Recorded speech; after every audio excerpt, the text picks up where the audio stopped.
Quizás hoy nuestros pasillos estén vacíos. Nuestros libros extrañen ser leídos. Nuestro auditorio, sus grandes conferencias. Nuestras aulas, su participación en el aprendizaje. Pero la Escuela Nacional de Control no se detiene. Transformamos nuestra metodología de aprendizaje.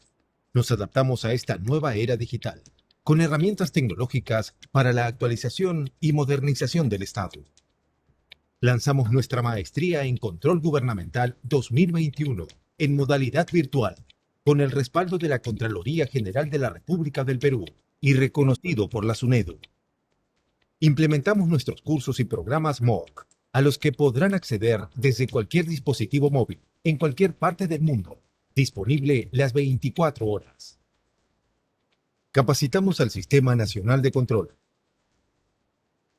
con una innovadora metodología de enseñanza para fortalecer el proceso de aprendizaje a través de aulas invertidas. Realizamos eventos virtuales de manera constante, realizando un evento virtual por día y transmitiendo conocimientos a los servidores públicos y fiscalizadores, componentes nacionales e internacionales que comparten sus experiencias y conocimientos en la gestión pública. Organizamos mesas de concertación con escuelas del Estado y la red digital con las escuelas de posgrado para la mejora de la calidad de la educación virtual, próximamente a nivel internacional. Este esfuerzo nos permite continuar con la formación de fiscalizadores, funcionarios y servidores públicos en beneficio de la ciudadanía. Seguimos adelante, renovando nuestra educación de calidad en el año del Bicentenario. Escuela Nacional de Control. Formamos creadores de valor público.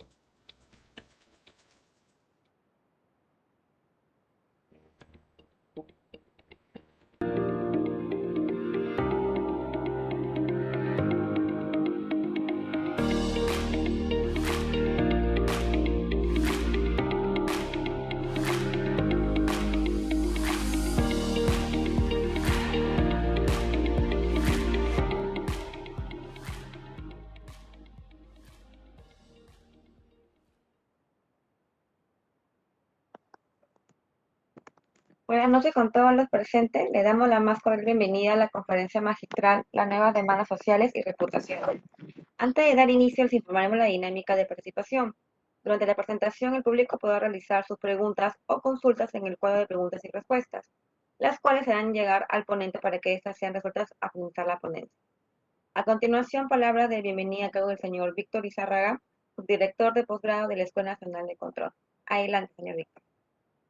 Muchísimas gracias, Betsabe. En principio quisiera saludar a cada uno de los participantes de esta importante conferencia a nombre de la Escuela Nacional de Control, de su director, el ingeniero Miguel Báez. Queremos agradecer no solo su participación, sino sobre todo su compromiso de poder participar en estas actividades que organiza la Escuela Nacional de Control.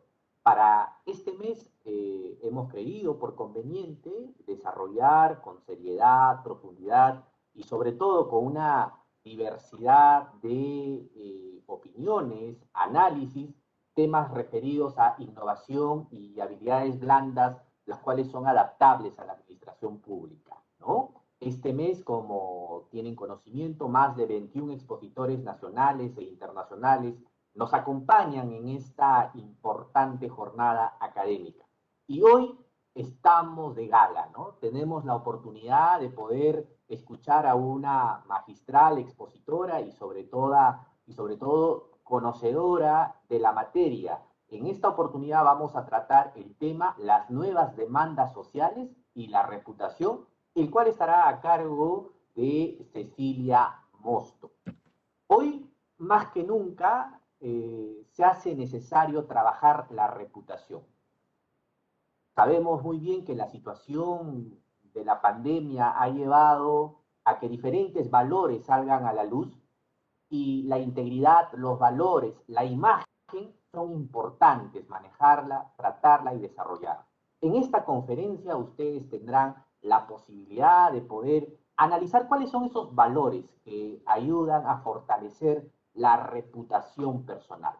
Definitivamente con Cecilia Mosto tendremos esa oportunidad, por supuesto, desde una óptica general, de poder entender estos factores. Sin más preámbulos, la Escuela Nacional de Control desea agradecer la presencia de Cecilia, quien compartirá sus conocimientos y sobre todo su experiencia desde su ámbito formativo. Muchísimas gracias, Cecilia. Adelante y te agradecemos por tu disponibilidad de participar en estas conferencias que organiza la Escuela Nacional de Control. Bueno, muchísimas gracias a ustedes, muchas gracias a la Escuela Nacional de Control y Víctor Lizarraga por la invitación. Para mí es muy importante entrar en contacto con otros contextos y otras perspectivas, así que muchas gracias por la oportunidad.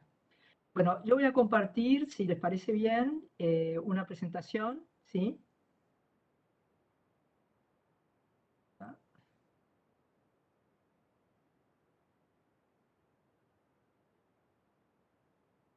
¿Me dicen si ya se ve? ¿Sí? ¿Ok?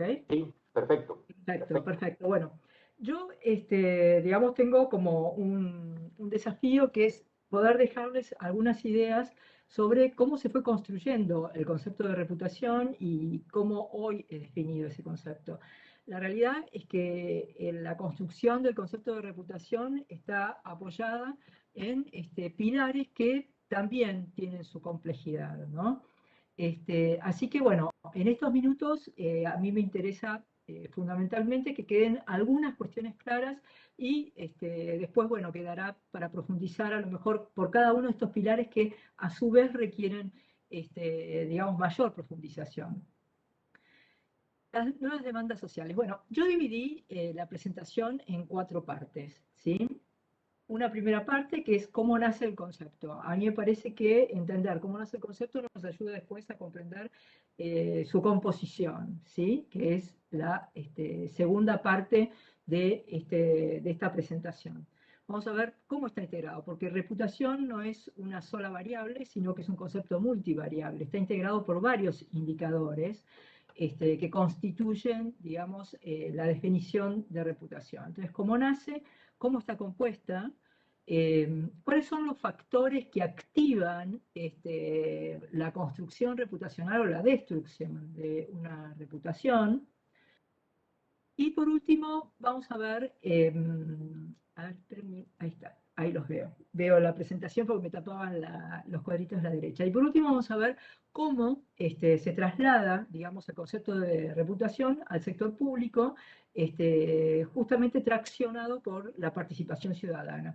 Todos los conceptos, vamos a ver, tienen que ver con todos los actores sociales, ¿sí?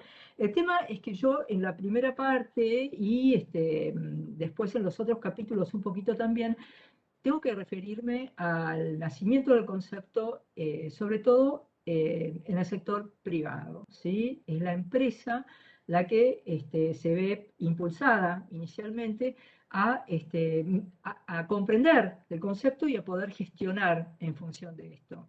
Digamos que el sector público, gobierno u otras organizaciones sociales seguían más por definiciones como confianza, credibilidad, bueno, imagen, es decir, están más acostumbrados a moverse con esas variables, sino tanto con el concepto de reputación, si bien se utiliza muchísimo discursivamente, ¿no? Como algo un poquito más a lo que sería la imagen, pero no, yo creo que con la presentación van a entender lo que yo les quiero decir, que no estamos hablando de lo mismo cuando se habla, digamos, de reputación, asemejándolo a imagen. Bueno, ¿cómo nace el concepto?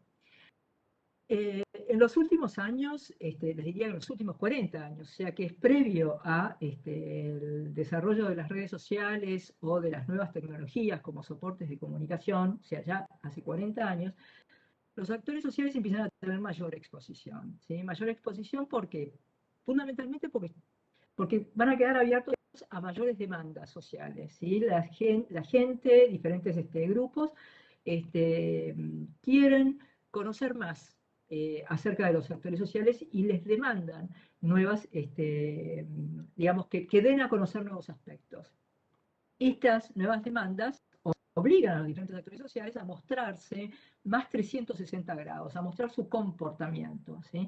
No tanto su imagen, muy vinculada a la publicidad, sino su comportamiento global. La gente quiere saber cómo se comportan, no solamente lo que dicen o lo que ofrecen, sino cuál es su comportamiento realmente. Entonces, al mostrarse 360 grados, por supuesto, surgen aspectos controversiales, ¿sí? ¿Por qué? No es porque el actor que se tiene que mostrar sea controversial en sí mismo, sino porque al tener que mostrarse de manera transparente hacia las nuevas demandas, necesariamente surgen aspectos controversiales que tiene que ir monitoreando y tiene que ir administrando para no justamente enfrentar una crisis reputacional. Entonces la posibilidad, esta es una frase, digamos, la posibilidad de enfrentar una crisis reputacional de mayor o menor impacto se incrementó en los últimos años, justamente por la presión de mayores demandas, ¿sí? Y por tener los actores sociales que mostrarse 360 grados en su comportamiento. Además, aparecen nuevos influenciadores, ¿sí? Por nuevos influenciadores, ahí sí, un poco traccionados por los nuevos soportes, las redes sociales y las tecnologías. Entonces hay nuevos, más influenciadores, más demandas, más reclamos y por lo tanto más riesgos, ¿sí? Entonces, controlar el riesgo reputacional es, digamos, necesario para tener mayor legitimidad social y poder intervenir en las conversaciones y tener alguna influencia. Una persona, una organización sin reputación no tiene ninguna capacidad de influencia. Para sentarse a la mesa de la toma de decisiones es necesario tener reputación, o para sentarse a conversar con alguien es necesario tener reputación. Si no, es digamos, la capacidad de influencia disminuye muchísimo. Entonces, acá aparece como el gran elemento, ¿no? Que es todos los actores sociales están expuestos a más públicos de interés o stakeholders, ¿sí? Como se denomina habitualmente. Entonces, están más expuestos a nuevos públicos de interés, a nuevas agrupaciones, lo cual amplía la superficie, digamos, de contexto. Antes su contexto era muy reducido, se circunscribía a un espacio muy reducido. Con esta aparición de nuevos públicos interesados en su comportamiento, bueno, este contexto se expande, ¿no? Entonces, digamos, el esfuerzo por achicar la vulnerabilidad y no tener crisis reputacionales es cada vez más costoso. A todo este proceso, ¿sí? que se inicia por estas nuevas demandas, que los actores tienen que mostrar su comportamiento, que también surge por los nuevos soportes y las tecnologías, se llama proceso de extensión de marca o proceso de extensión de comunicación de los actores. Tienen que comunicar más, ¿sí? Aumenta digamos, el volumen y el caudal comunicacional. Antes, ¿no? Para entender mejor a qué me estoy refiriendo, una empresa se comunicaba, digamos, sus productos, sus servicios, haciendo mucho foco en lo transaccional, ¿sí? En la ecuación costo-beneficio por adquirir ese servicio o por adquirir ese producto. Y lo hacía muy, muy focalizado al usuario o al beneficiario, ¿no? Ya sea que sea un servicio o un producto, y al accionista. Bueno, esto cambia radicalmente y en los últimos 40 años el peso de aquello que comunica o aquello que ofrece empieza a recostarse más sobre los intangibles. Por eso se dice que se va de lo transaccional a lo intangible. Y esto, la realidad es que viene de la mano del mundo corporativo, pero se expande hacia todos los actores sociales, ¿sí? Esto lo vamos a ir viendo ya después en la segunda mitad de la presentación.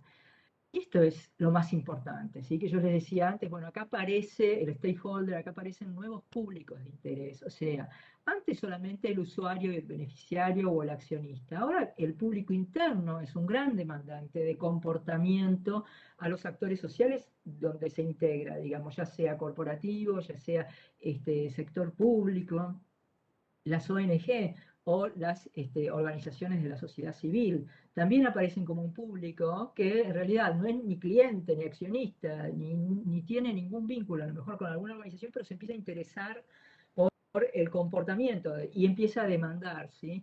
La cadena, los proveedores, digamos, la comunidad, todos que no son beneficiarios, clientes o están directamente vinculados, sí empiezan a mirar comportamiento, ¿sí? Bueno, esto es muy importante. Yo les traigo acá dos slides nada más para que veamos la importancia que tiene este tema a nivel global. Les traigo una declaración del Business Roundtable, que es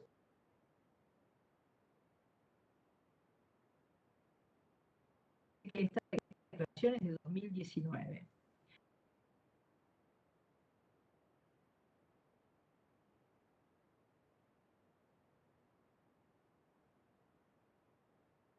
Está diciendo un organismo público. Entonces, el accionista ya no es, la comunicación con el accionista o el valor para el accionista ya no es todo. También le tenemos que dar, por supuesto, valor a nuestros clientes, tenemos que invertir en nuestros empleados, tenemos que tratar de manera justa y ética a nuestros proveedores, que es la cadena, tenemos que apoyar a las comunidades en las que trabajamos, respetar a las personas de nuestras comunidades y el ambiente, el medio ambiente, adoptando prácticas sostenibles en todos los negocios. Y por último, generando valor a largo plazo para el accionista. Esto, si bien no es sector público, no es gobierno, pero está mostrando, está marcando un nuevo camino del actor social, digamos, más complicado para encarar ese camino. Entonces, esto lo que muestra de alguna manera es la importancia que tienen los nuevos paradigmas con que se empiezan a relacionar los diferentes actores sociales. Y el segundo slide, que a mí me parece súper interesante, que es una declaración del Foro Económico Mundial, ¿no? A través de su presidente, en el año 2020, o sea, hace muy poquito, dice: los líderes empresariales tienen ante ellos una magnífica oportunidad si dan un significado concreto al stakeholder capitalism, es decir, capitalismo de stakeholders, ¿sí? Ya no me importa nada más el cliente, no me importa solamente el accionista, sino que me importa el ambiente, las organizaciones sociales, mis empleados, es decir, todo lo que de alguna manera demandan comportamientos. ¿Sí? ¿Por qué? No es porque sean buenos, sino porque se dieron cuenta que una crisis reputacional que provenga de cualquiera de estos sectores puede generar más daño que cualquier otra cosa. Es decir, que todos estos públicos, nuevos públicos a los que tienen que mirar, son tan importantes para su negocio como lo es el accionista y como lo es el cliente, ¿sí? Y esto tiene que ver con la reputación, que lo vamos a ver enseguida. Fíjense que acá ya empezamos a mirar reputación, porque el comportamiento, que es la demanda de estos públicos a los actores, la mejor manera de definirla es a través del concepto de reputación, ¿sí? Según una encuesta de KPMG, que ustedes saben es una de las 4 grandes consultoras de empresas, hace todos los años una encuesta a presidentes de compañía y para preguntarles cuáles son sus principales preocupaciones. Fíjense que en 2020 la principal preocupación, ¿sí? Ya en pandemia, la innovación, el talento, o sea, el público interno, y la responsabilidad social empresaria. O sea, son los 3 elementos que dicen: esto es lo que más me preocupa como presidente de compañía, ¿sí? El 65% reconoce que la gestión de riesgos vinculados al cambio climático es clave para garantizar su éxito. Entonces, fíjense, tenemos una serie de elementos que ya empiezan como a mostrarnos que hay un escenario mucho más complejo que atender. Entonces, acá estamos llegando ya más a lo que es sector público, ¿no? Y gobierno. Fíjense que las empresas, a través de estos nuevos grandes ejes, empiezan a desarrollar programas, acciones, a gestionar de responsabilidad social empresaria, el sistema B Corp, que es ese sistema al cual las empresas deciden aplicar para convertirse en organizaciones de triple impacto. ¿Esto qué quiere decir? Por supuesto, buscando un rédito económico, pero también, y con el mismo nivel de importancia, tener una mirada social, hacer una contribución a la sociedad y también el cuidado ambiental. Por eso se llaman empresas de triple impacto. Y esto tiene que estar en sus estatutos fundacionales, ¿sí?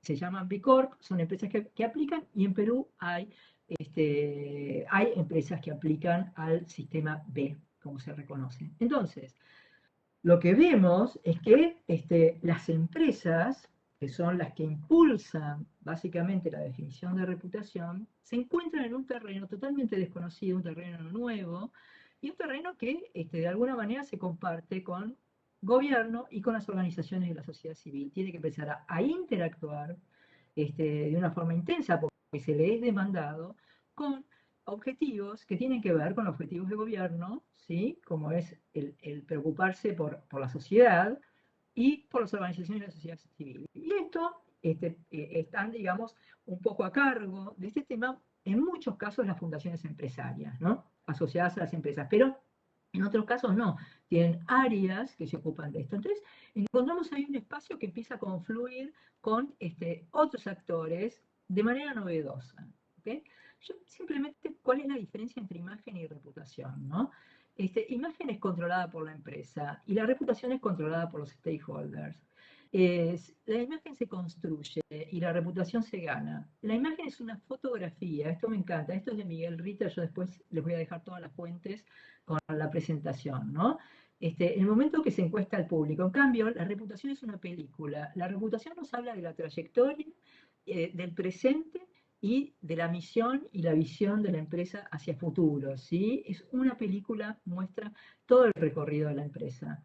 La imagen puede modificarse cuando y como se desee, pero la reputación es muy difícil de reposicionarla una vez que se pierde. La imagen es de carácter coyuntural, la reputación estructural. La imagen gira en torno de la publicidad, está muy, muy impactada por la publicidad la imagen. En cambio, la reputación por la cultura organizacional, ¿no? Habla de comportamiento.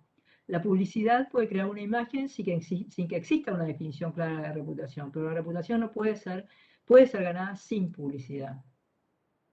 Y por último, la imagen se basa fundamentalmente en lo visual e icónico, en lo que se muestra, y la reputación se basa fundamentalmente en la conducta, en lo que se dice y en lo que se hace, y demuestra coherencia. ¿Okay? Como vemos, el concepto de reputación es un concepto mucho más robusto.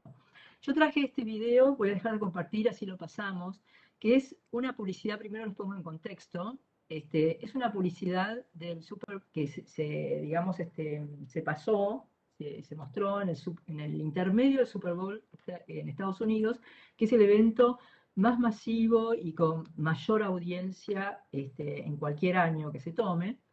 Y me interesa mostrarles cómo una industria, lo que una industria decide comunicar en ese evento tan importante. Y van a ver cómo se conecta con lo que acabamos de ver vinculado al comportamiento, ¿sí? Así que ya estamos. Ahí está. It's halftime. Both teams are in their locker room discussing what they can do to win this game in the second half. It's halftime in America, too. People are out of work and they're hurting, and they're all wondering what they're gonna do to make a comeback. And we're all scared because this isn't a game. The people of Detroit know a little something about this. They almost lost everything. But we all pulled together. Now Motor City is fighting again. I've seen a lot of tough eras, a lot of downturns in my life, times when we didn't understand each other. It seems that we've lost our heart at times. The fog of division, discord, and blame made it hard to see what lies ahead. But after those trials, we all rallied around what was right and acted as one.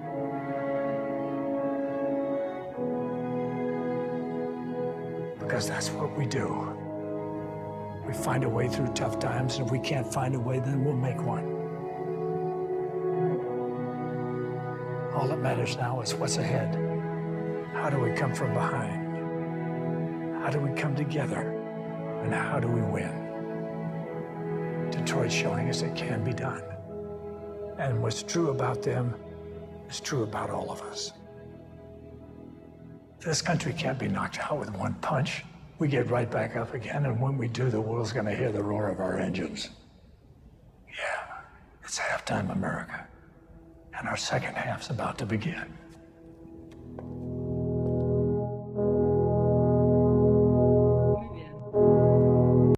Gracias. Espero que lo hayan podido ver bien.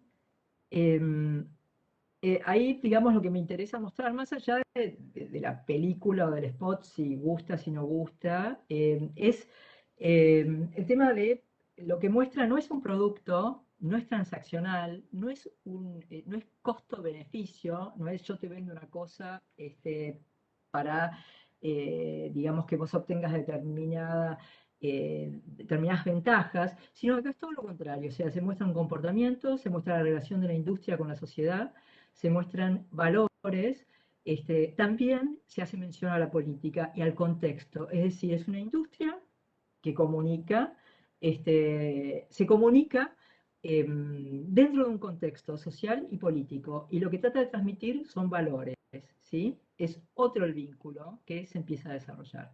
Y eso tiene que ver con todo lo que veníamos hablando antes, ¿no? Me parece que es súper ilustrativa la inversión que hace esa industria en un spot que le ha salido carísimo, porque cada segundo en este evento vale muchísima plata, y bueno, por supuesto con Clint Eastwood, que es, no debe ser barato tampoco. Entonces fíjense el esfuerzo que hicieron para transmitir un nuevo concepto, ¿sí?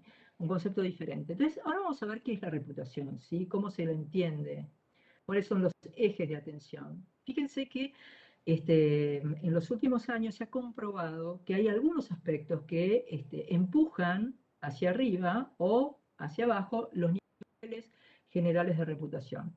Uno es la relación que tiene con el público interno, la relación que tienen las organizaciones con sus empleados. Una gran crisis que enfrentó Nike en su momento fue cuando fue denunciada por trabajo infantil, ¿sí? Bueno, el tema de la relación en realidad con la gente que trabaja, si es ustedes lo habrán visto en los rankings, Great Place to Work es un ranking muy conocido en donde se habla, bueno, cuáles son los mejores lugares para trabajar. Hay como un énfasis puesto por las organizaciones para mostrar que son buenas empleadoras, ¿sí? Entonces, este es un factor, este es un elemento que marca la diferencia en reputación. Ahora hay otros, después me quiero adelantar, pero es el otro elemento muy importante es ética.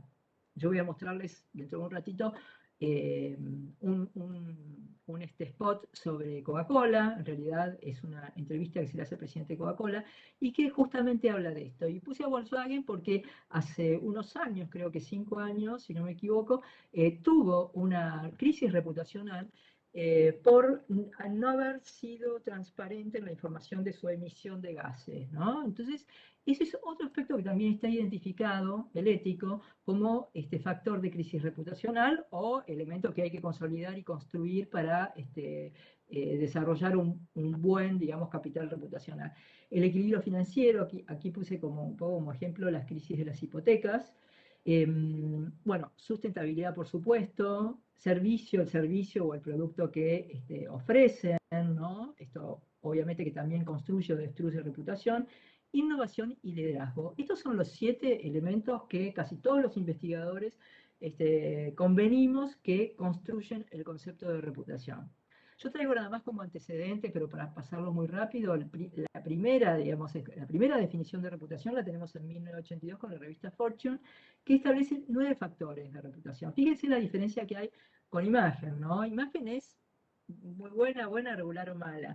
Reputación es mucho más, ¿no? Es capacidad innovativa, es la calidad de la conducción, el talento de los empleados, el uso de los activos, el uso financiero, ¿no? Si lo hace de manera responsable o no lo hace de manera responsable, las inversiones, la responsabilidad social, el desempeño financiero, calidad de productos y servicios y negocios globales, en este caso la revista Fortune. Yo nada más les muestro para que vean la complejidad del concepto. Este es nuestro concepto, el que utilizo yo de reputación corporativa, pero que se basa en todas las otras experiencias y todos llegamos a la conclusión de que son todas estas las dimensiones que favorecen la construcción de reputación o la obstaculizan, ¿sí? Y acá nos encontramos lo mismo, con situación financiera, lo que se ofrece, la sustentabilidad o sostenibilidad, como digamos se dice ahora, el liderazgo, ética o compliance, ¿no? Innovación y público interno. Volvemos a referirnos a lo mismo. Fíjense la robustez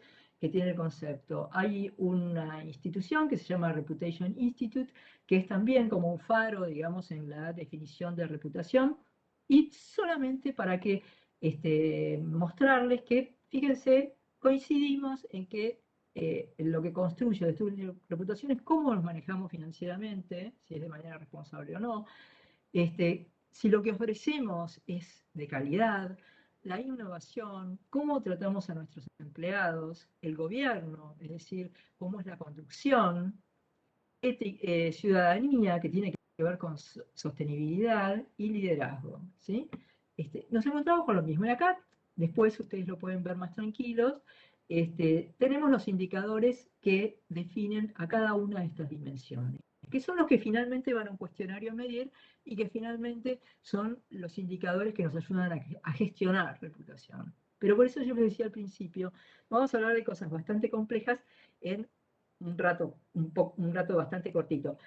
Pero a mí me interesa dejarles estos para que vean cómo se está planteando el tema de reputación.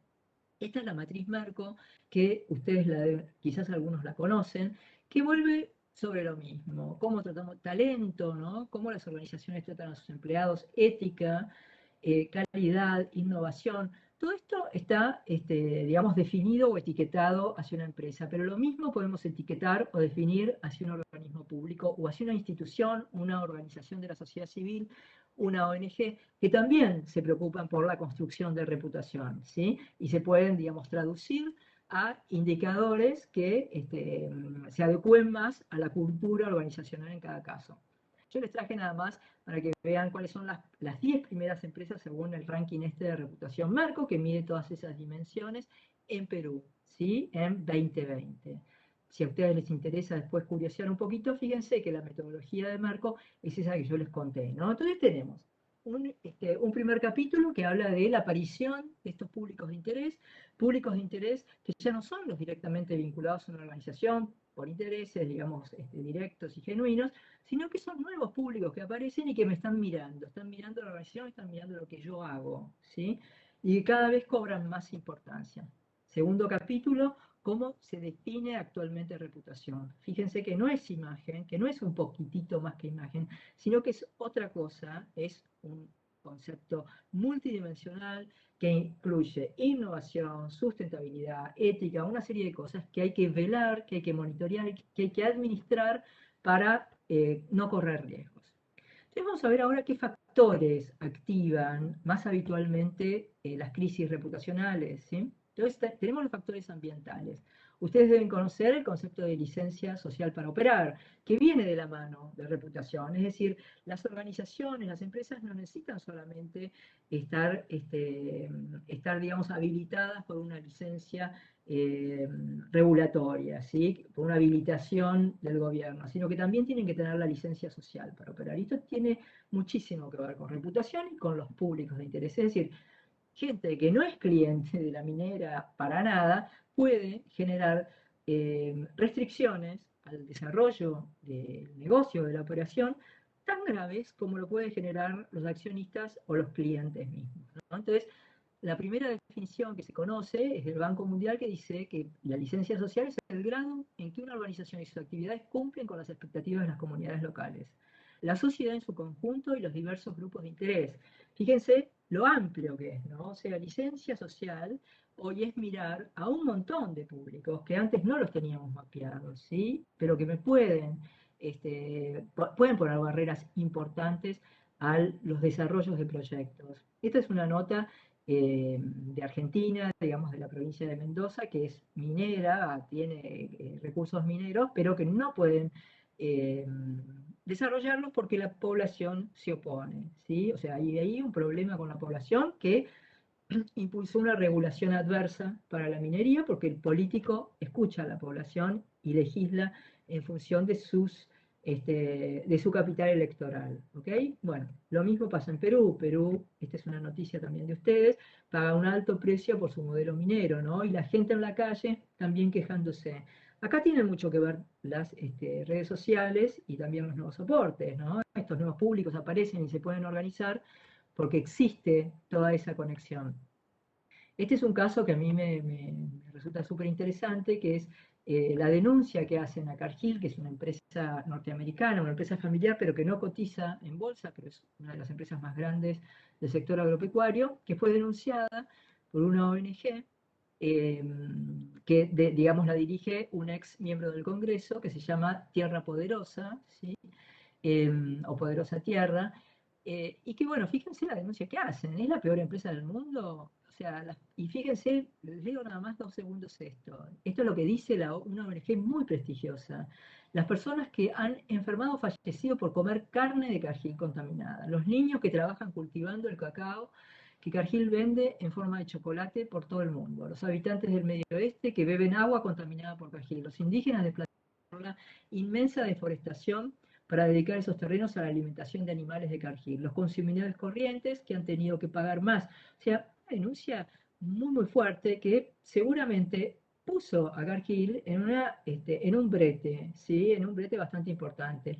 Fíjense lo que dicen: su vida, la vida de todos ellos, los indígenas, los consumidores, los chicos que trabajan, su vida es peor por haber entrado en contacto con Cargill. Cargill no ha participado en los esfuerzos de la industria por mejorar.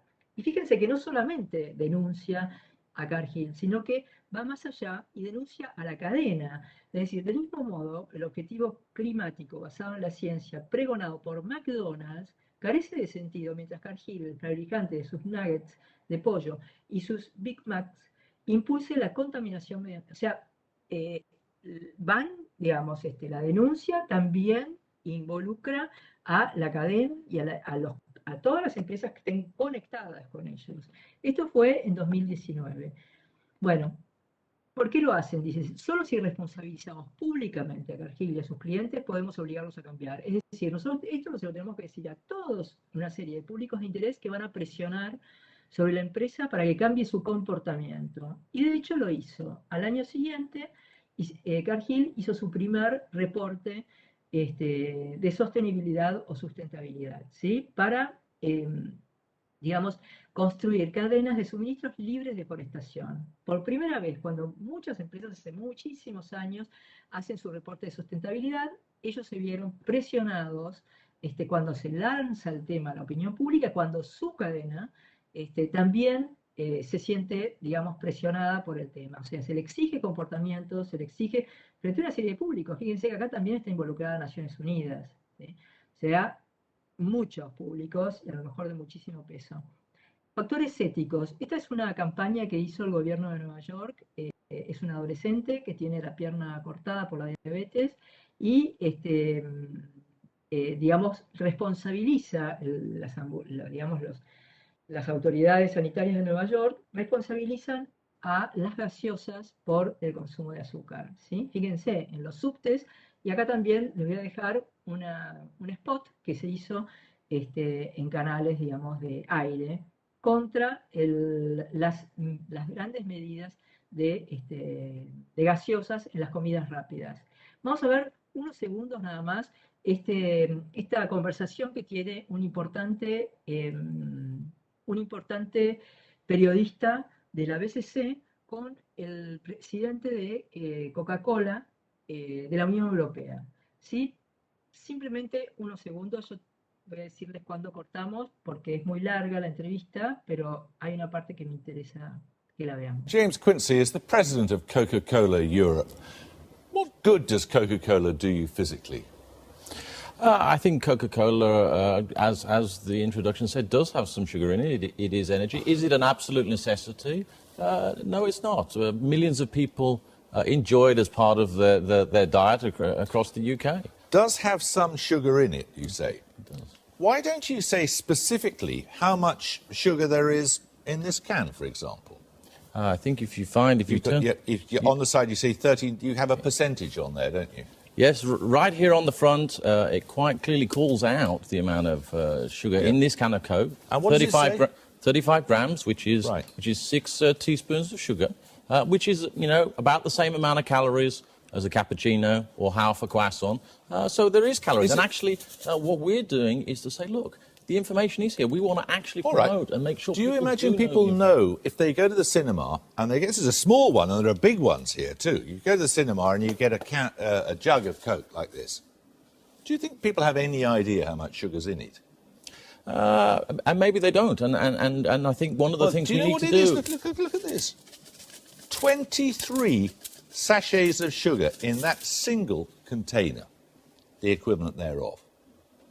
Now, that is a Bueno, staggering amount of sugar, isn't it? vamos a cortar, ¿sí? Porque ya casi estoy en tiempo de terminar la presentación. Pero a mí lo que me interesa de esa entrevista, que es muy, muy elocuente, es el tema que se está cuestionando, ¿no? a Coca-Cola. ¿Qué se le está cuestionando? Se le está cuestionando un tema ético, o sea, no se le está cuestionando el impacto que tiene en la salud el azúcar, sino que la persona que va al cine y toma Coca-Cola de un vaso no tiene información sobre lo que está tomando. Y eso es un tema ético, ¿sí? Y ese es un factor que activa cuestiones reputacionales, ¿sí? Acá a Coca-Cola se le dice, bueno, no es transparente. Sí está en la lata la información, pero una persona que va al cine no tiene la información necesaria, ¿sí? Y después, bueno, lo que veíamos antes, factor público interno, ¿no? Esta es una denuncia que se le hace a Nidera, que es una empresa también del sector agropecuario, ahora es China, antes era Argentina, pero sobre empleados reducidos a la servidumbre, ¿no? Entonces, público interno, ética, ambiente, medio ambiente, como veíamos al principio, son factores verticales, digamos, de activación de cuestiones reputacionales. Pero un elemento que es transversal, que es horizontal, aparece con los millennials, ¿sí? O con las nuevas generaciones, digamos, de este siglo, ¿no? Que son generaciones que se han formado, que han crecido con las nuevas tecnologías. Bueno, ellos son los grandes demandantes de comportamiento y demandantes de reputación de todos los organismos y de todas las instituciones y de todas las empresas. Yo traje algunas definiciones de cómo son los millennials, ¿no? Los valores son cautos, suficientes, autónomos, quieren sentirse protagonistas, prefieren compartir a poseer. Están muy acostumbrados a compartir espacios públicos, ¿no? En las redes sociales y están, digamos, muy asociados a mecanismos para compartir cosas, ¿sí? O situaciones o momentos. Existen nuevos valores y ellos sostienen, digamos, como nuevos valores, la transparencia, la sostenibilidad y el compromiso social.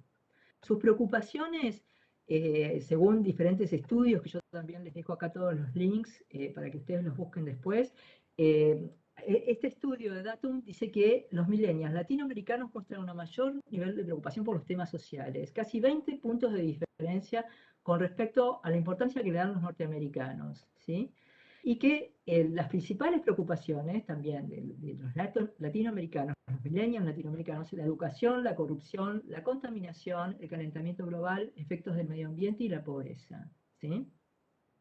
Seguimos con preocupaciones y según un estudio de Deloitte, preocupación número 1, bueno, el crimen y la seguridad personal, esto es de los peruanos, específicamente, de los millennials peruanos. En segundo lugar, el cambio climático. Y en tercer lugar, el desempleo. Pero fíjense, en segundo lugar, el cambio climático, ¿sí? Frente por ahí a la adversidad del contexto, hay un interés por el tema climático también muy importante. Las razones que expresan los millennials peruanos para iniciar una relación con la empresa son el impacto positivo de los productos o servicios en el medio ambiente y el equilibrio logrado para hacer el bien en la sociedad y obtener ganancias, ¿no? Es muy interesante esta demanda natural que tienen hacia las instituciones en las que deciden trabajar. Las actitudes, bueno, son colaboradores, tolerantes, comprometidos y transparentes, ¿sí? También de un estudio de Deloitte. Además se consideran individuos versátiles y volubles, que buscan constantemente diferenciarse del resto. Entonces, ahora yo les voy a mostrar una, porque ya estamos pasadísimos de tiempo, una sola de estas publicidades que muestran, estamos bien, ¿no? Estoy compartiendo, a ver.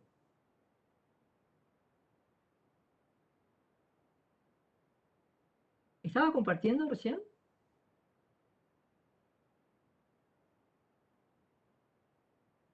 Todavía, Cecilia. Ah, estoy compartiendo, perfecto, perdón, ¿eh? No, todavía, no se nota. Ah, ok. Ah, pero me dice que no estoy compartiendo.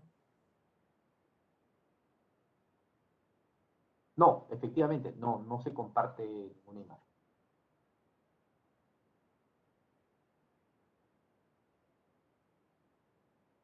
¿Esto lo pudimos ver de las nuevas generaciones? Bueno, yo se los dejo acá. De todas maneras, digamos, acá, digamos, la idea era que hay factores verticales de reputación como temáticos, ambiental, público interno, ética, y que también, digamos, tenemos un tema transversal a todos, que son los millennials, ¿no? Con sus preocupaciones, sus valores, su interés por el contexto, por el medio ambiente, ¿sí? No lo repito, pero bueno, pensé que estaba transmitiendo. Eh, y quería ver si podemos una publicidad que es de una petrolera en Argentina, y que un poco tengo la intención de ilustrar esto de los nuevos valores, ¿no? Lo que las marcas están entendiendo que los millennials necesitan que ellas transmitan, ¿sí? Así que, si podemos verlo. Ahí está, perfecto.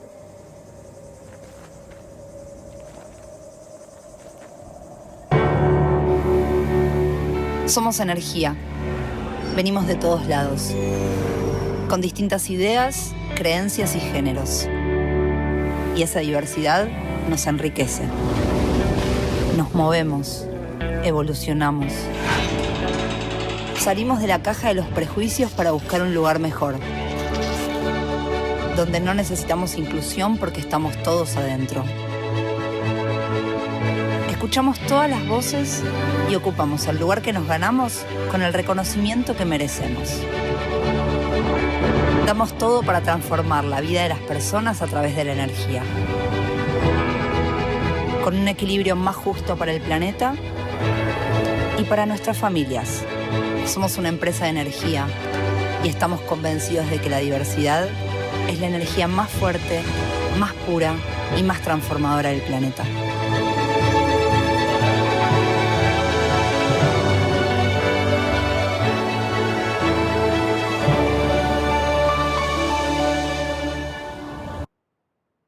Gracias. Ya no voy a compartir más videos, así que ya estamos terminando. Entramos en el último tramo. Esperen, quiero meter la pata de nuevo. Estoy compartiendo, sí, sí. Bueno, lo que les quería mostrar acá, fíjense, de nuevo, una empresa extractiva, es una empresa nacional, es una empresa pública, va a la mitad, es del Estado, y no habla de productos, ¿sí? No habla de las naftas, los lubricantes y el precio y los atributos del producto. Está hablando de diversidad, ¿sí? Justamente alineado con los nuevos valores y alineado con los que los millennials demandan, ¿sí? Y los públicos demandan. Un millennial puede decidir su compra o su decisión, digamos, de contratación de servicio por los valores que representa una marca o por los valores que representa una empresa o una organización. Y ya para terminar, vemos cómo todo esto se extrapola, se puede, digamos, traducir al terreno del sector público y el gobierno, y sobre todo a partir de la pandemia. La pandemia lo que hizo fue darle mucha más participación y mucha más atención por parte del público a fuentes de información confiables, ¿sí? Aparecieron todo lo que es las fake news, las noticias falsas, entonces la gente se ha volcado cada vez más a los medios tradicionales, esto en todas partes, y a fuentes oficiales, ¿okay? Entonces acá el gobierno o el sector público adquiere una importancia enorme para comunicarse con la gente, sobre todo teniendo en cuenta estos datos, ¿no? Solo 2 de cada 10 peruanos ingresaban a Internet al comienzo del milenio, mientras que hoy cerca del 90% lo hace por casi 2 horas y media al día promedio. Los smartphones también han tenido un importante crecimiento, pasando del 1% de penetración en el 2010 al 84% en el 2020 en Perú. Ambos indicadores fueron acelerados por la pandemia. El acceso a la red y a los teléfonos inteligentes incrementaron el 5%. Las redes sociales también experimentaron un crecimiento exponencial durante la pandemia y mucho antes. Algunos ejemplos son YouTube y Facebook, que pasaron de ser consumidas por el 18% de los peruanos a casi el 80% en 2020. O sea, esto es para todo el mundo, para todos los millennials, para todas las sociedades, que inclusive los baby boomers o las generaciones más, digamos, más antiguas, para decirlo de un modo elegante, también están incorporadas, ¿no?, a las nuevas redes. Fíjense, el total de visitas, esto es en Perú, a fuentes gubernamentales, ¿sí?, que también están incluidas fuentes internacionales, crece 425%, ¿sí?, la pandemia. Y las visitas por celular a también fuentes gubernamentales, 671%. O sea, acá también una oportunidad de mostrar transparencia, de mostrar, digamos, aquellos aspectos que hacen a la reputación de una organización. Simplemente esto se los digo, que es para que seamos conscientes de la conexión que tiene Perú con Facebook, ¿sí?, que son 27 millones de hoy conexiones con Facebook, bueno, también con Instagram muy alto, ¿ok? No me quiero pasar más del tiempo. Bueno, penetración de redes sociales, 90% en Facebook, ¿sí? Esto es Perú, 81% en YouTube y WhatsApp, 80%. Y traje nada más para cerrar ya una matriz que de dos profesores muy importantes de una universidad mexicana, que ellos dicen cómo se puede constituir la reputación gubernamental. Y dicen que el 50% de la reputación gubernamental está constituida por la comunicación externa, la comunicación interna, la innovación en mecanismos de información, escuchar y actuar, y en imagen. O sea, esto constituye el 49% de la matriz de reputación gubernamental. En segundo lugar, con el 41%, la eficacia, o sea, todo lo que tiene que ver con la gestión, ¿no?, y los avances para contribuir con las mejoras, digamos, de la sociedad. Y transparencia y rendición de cuentas, 8%, y liderazgo, 2%. Pero el rol que ocupa la comunicación y la intervención en el diálogo con los públicos de interés es muy importante, ¿no? Esto de integrarse y de tener un proceso de escucha activa de los stakeholders, ¿no? Esto es como muy, muy clave a la hora de construir reputación. Y acá un poco lo mismo, a partir de un relato conversacional, o sea, un ida y vuelta con menos anuncios y más conversación, ¿no? Y garantizar la permanencia mediante la conversación con la ciudadanía. O sea, por todas las cuestiones que dijimos, el mantenimiento de esta conversación resulta clave para construir reputación y para evitar riesgos en ese sentido, ¿sí? Entonces, para terminar ya así, el último slide, vuelvo a lo que vimos un poquito al principio, que es la necesidad de articular, ¿no?, a todos los actores sociales. Ya no queda, digamos, espacio para actuar cada uno de manera aislada por todo lo que vimos, por cómo se maneja la sociedad con las nuevas tecnologías, cómo son los millennials. Empresa, gobierno, fundaciones empresariales y organizaciones de la sociedad civil tienen que trabajar de manera colaborativa, ¿no? Y ahí arrancan los modelos colaborativos, que son también un gran tema, pero que se desprende de todo esto que vimos, ¿sí? Así que bueno, esta un poco es lo que yo quería compartir con ustedes. No sé si fui muy rápido, pero seguramente sí. Pero espero, bueno, que haya quedado claro por lo menos algunos conceptos. Perfecto.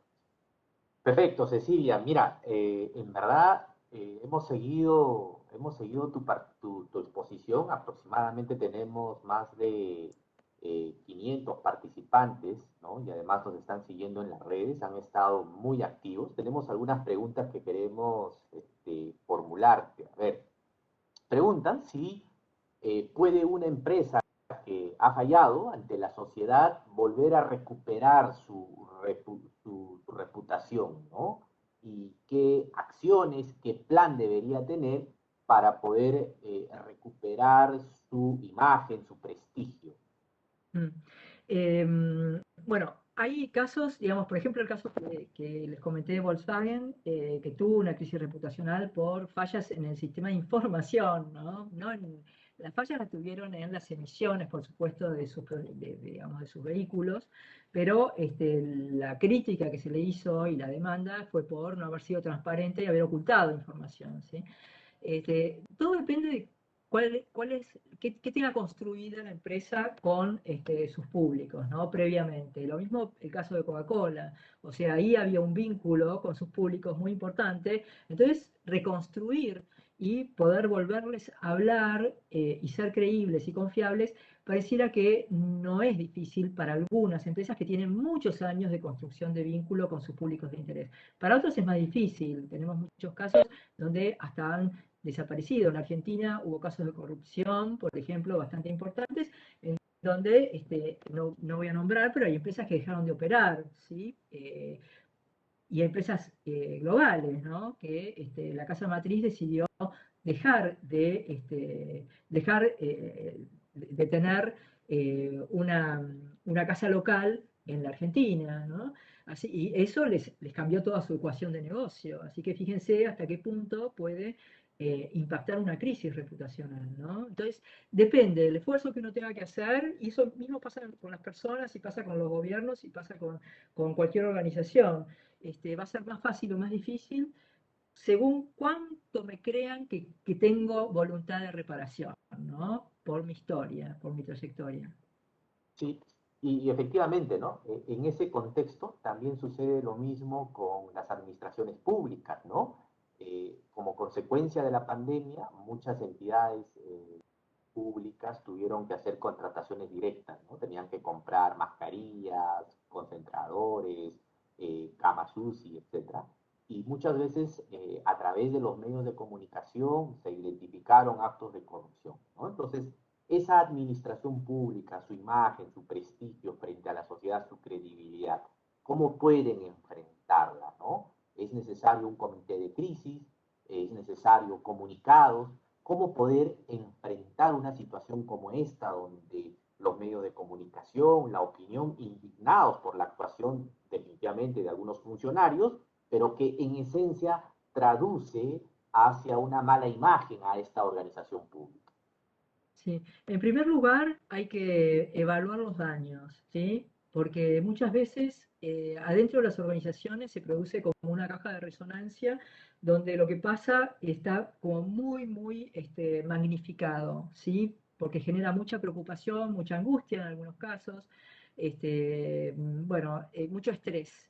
Entonces, lo primero que hay que hacer es evaluar realmente el daño reputacional que tienen. La matriz que vimos de reputación, que termina en un cuestionario, es un cuestionario que justamente lo que hace es medir dónde están las mayores posibilidades de mejora, para no decir los mayores daños, ¿sí? Que ocasionó una crisis. Entonces, primero es parar la pelota y decir, vamos a ver qué se recuerda, qué es lo que entendió la gente, dónde tuve mi principal daño, porque a lo mejor hay aspectos de la organización, cosas que hago que no se vieron dañadas, ¿sí? Entonces, ¿por qué voy a arrastrar a todos los aspectos de mi comportamiento hacia una lesión reputacional? Entonces, el primer tema es identificar dónde está el daño y en qué públicos. Y con ellos trabajar justamente la dimensión más dañada, ¿no? Sí, sí, y además la importancia de los comités de crisis, ¿no? O sea, Exacto. ¿cómo conformar, cómo debería ser integrado un comité de crisis, ¿no? ¿Cuál debería ser esa estrategia? Sí, el comité de crisis, bueno, de ahí hay mucha experiencia justamente corporativa, ¿no? Porque como Pierre, ahí es interesante poder trasladar esto. Los comités de crisis, primero tiene que haber alguien con poder de decisión, ¿no? En el comité de crisis es decir, muchas veces no es el mejor comunicador, no es el mejor, digamos, al reaccionar frente a una crisis, pero sí tiene poder de decisión. Se lo tiene para eso. Y después tienen que estar representados, digamos, las áreas más involucradas y además los mejores comunicadores, ¿sí? Los mejores comunicadores tienen que estar en ese comité de crisis porque son los que de alguna manera van a desarrollar la estrategia para volver a construir la reputación, ¿sí? Los que tienen los mejores contactos con los medios, es decir, todo lo que es la estrategia de relaciones públicas, es clave, ¿sí? Para poder de nuevo establecer contacto con los canales por donde circula la información, ¿no? Entonces, el comité de crisis tiene que tener alguien con poder de decisión, los cuadros técnicos, es decir, los equipos técnicos que saben perfectamente qué es lo que pasó y por qué se produjo la crisis, que no haya confusión o mala información dentro del mismo comité de crisis, ¿sí? Porque muchas veces lo que pasa es que la gente que tiene que trabajar y restaurar la confianza no tiene la mejor información. Y muchas veces no tienen la mejor información porque no se la dan internamente, ¿sí? Entonces, a veces hay que, digamos, mirar bien y decir, bueno, en este momento tenemos que operar, tenemos que actuar rápidamente, acá tienen que estar los cuerpos técnicos que me digan la verdad acerca de lo que pasó, para que nosotros podamos administrar la comunicación hacia afuera, ¿no? Interesante, Cecilia.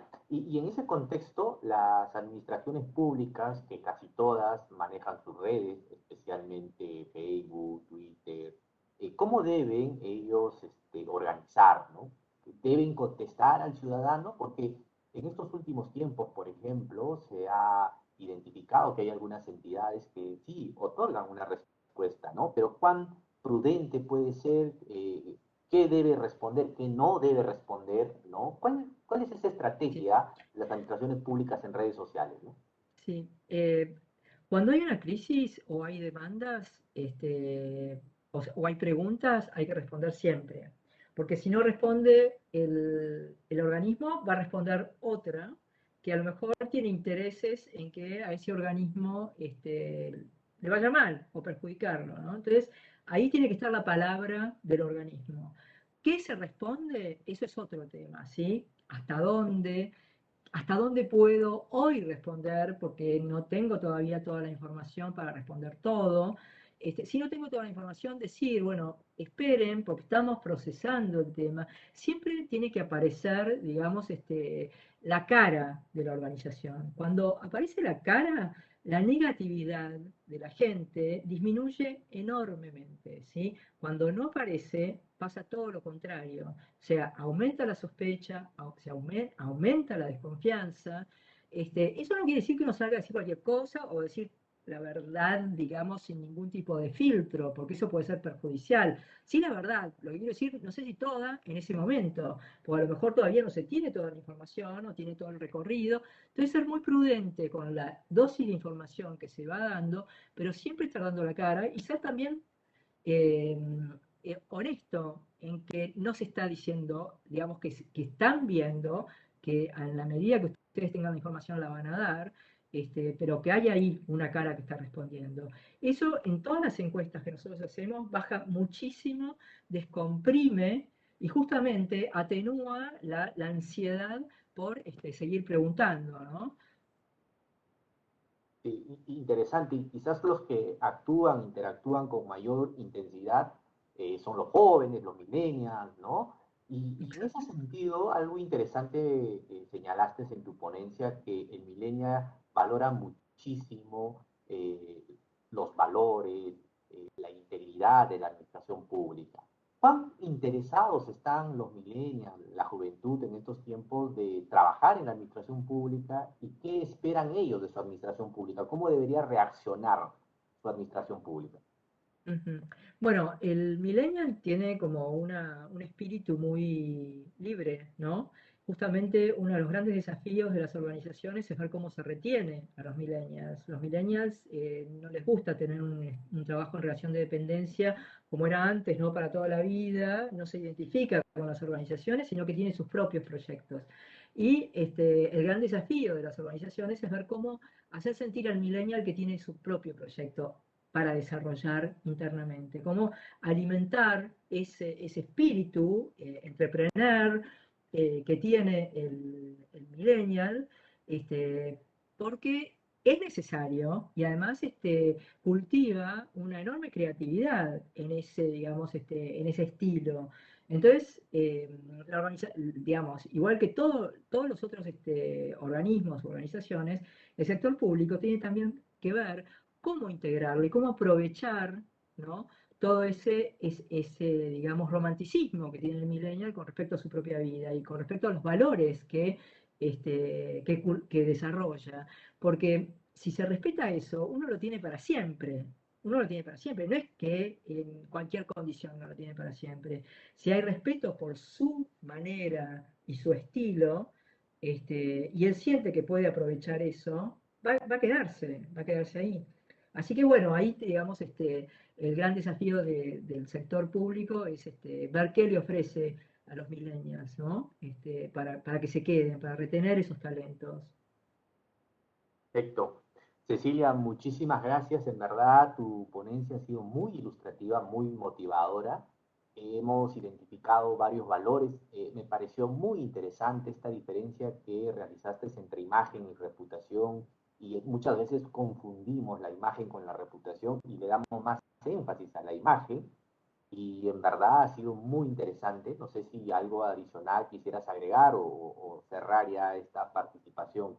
En las redes hemos tenido bastante intervención. Quizás, si me permites, tengo acá 2 preguntas más. No sé si lo podemos hacer. Sí, yo no tengo problema. Ok. Por ejemplo, nos pregunta, ¿cómo podemos hacer para que las empresas incorporen de una manera más consciente las ODS, ¿no?, o los Objetivos de Desarrollo Sostenible dentro de sus políticas?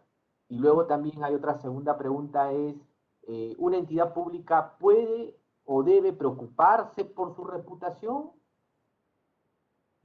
A ver, Cecilia, si quizás... Bueno, con respecto al primer punto, las filiales, digamos, de las multinacionales no tienen tanto problema, porque los tienen integrados a los ODS en sus propias políticas, sus propias prácticas, ¿sí? Hay una organización que se llama SEAT, que es Consejo Empresario para el Desarrollo Sustentable, que debe tener oficinas en Perú, es global, y que va marcando la agenda que tienen que a las que tienen que atender las empresas, ¿sí? La agenda baja de Naciones Unidas. Pero obviamente me refiero más a las multinacionales, ¿sí?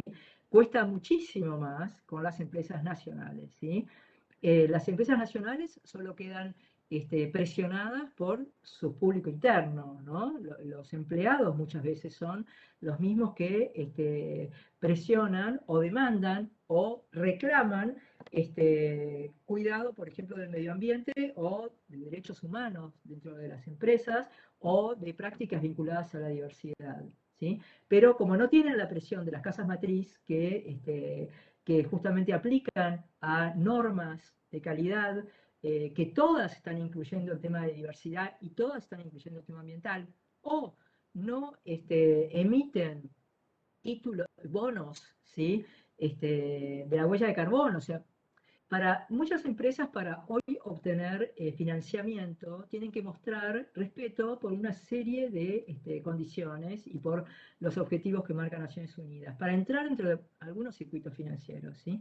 Así que poco a poco se va encerrando a que las empresas no tengan mucha posibilidad de digamos, no respetar las cuestiones vinculadas al ambiente, a la diversidad, a las comunidades próximas. Sí quedan, digamos, las nacionales, pero bueno, hay que someterlas un poco a la presión de todos estos públicos de interés que vimos antes, ¿sí? Perfecto. Y bueno, finalmente, Y el Cecilia... segundo, ¿cuál era? Sí, en verdad las administraciones públicas deben tener una mirada a su trabajo o a una estrategia de reputación, ¿no? Y a mí me parece que es muy importante, ¿no? Es muy importante porque por justamente reconstruir la confianza. La desconfianza en el sector público o en el gobierno es global, no es un fenómeno de un solo país. Y reconstruir esa confianza y la confianza en el servicio de la administración pública creo que es clave, ¿no? Es clave para tener una convivencia, digamos, ciudadana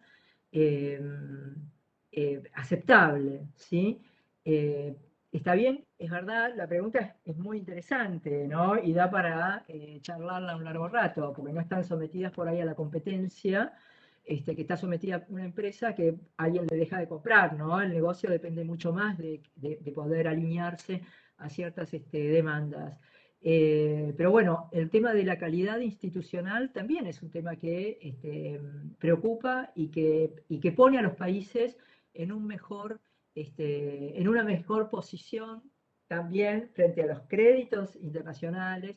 Yo hablo desde un país que ha perdido, digamos, muchísimo de su reputación en los últimos años. Y eso afecta a las empresas que están queriendo desarrollarse en el país, afecta a todas las organizaciones, porque el techo de reputación del país es bajo y bueno, y uno no puede hacer mucho por perforar ese techo. Estamos todos, de alguna manera, aparaguados en esa calidad institucional débil, ¿no? Así que yo creo que todos estamos atados unos a otros.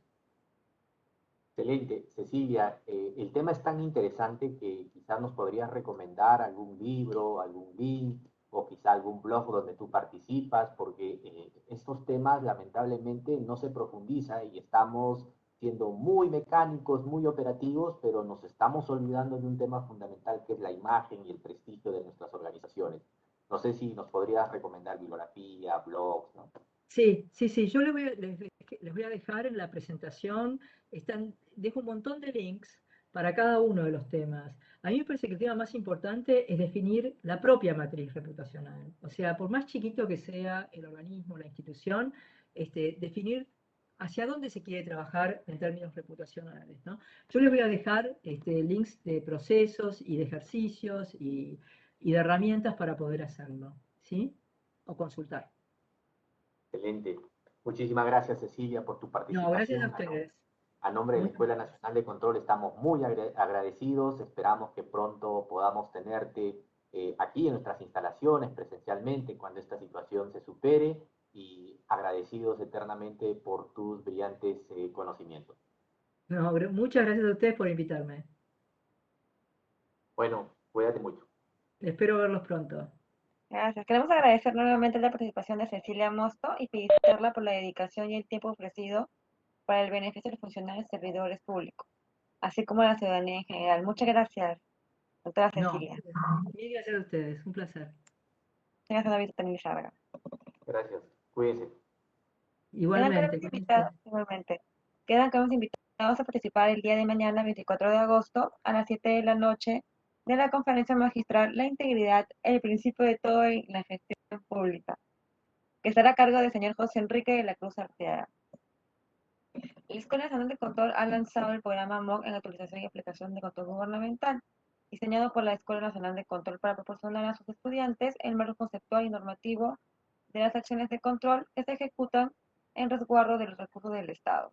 Para mayor información, visiten nuestra página web o pueden escribirnos al inbox de nuestro Facebook de la Escuela Nacional de Control. Se les recuerda que para acceder a la constancia de participación electrónica deben de cumplir con las condiciones de participación. De ser así, estas serán enviadas a los correos electrónicos registrados al momento de su inscripción, en un lapso de 25 días hábiles posteriores a la realización del evento. Asimismo, los invitamos a compartir sus experiencias sobre nuestras conferencias en la sección de opiniones de nuestro Facebook, lo que nos permitirá mejorar y continuar con nuestras capacitaciones gratuitas. Muchas gracias a todos, tengan muy buenas noches.